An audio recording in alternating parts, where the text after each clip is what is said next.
ఏముండదు. ఇంకా ఈ ముఖమే నయం, మళ్ళీ కొత్త ముఖం ఎందుకు పని లేక.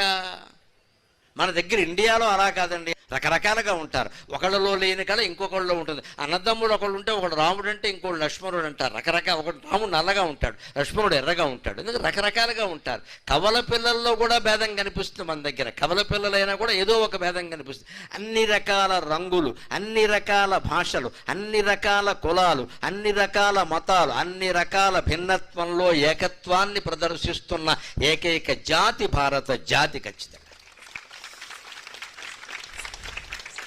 అనేక రకాల కులాలు, మతాలు, ప్రాంతాలు, భాషలకు చెందిన వాళ్ళందరూ ఈ మామూలు మనిషి ప్రసంగం కోసం ఇంతమంది నిలబడి ఉన్నారు అంటే ఇంతకంటే భిన్నత్వంలో ఏకత్వానికి ఉదాహరణ ఏమిటి ఇక్కడ?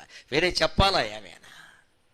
అందుకని మన దేశం ఎందుకు గొప్పది అంటే భిన్నత్వంలో ఏకత్వం, యూనిటీ ఇన్ డైవర్సిటీ. దాన్ని ఎప్పుడూ మనం కాపాడుకోగలం. అన్ని కులాలు బాగుండాలి, అన్ని మతాలు బాగుండాలి. త్రిపుర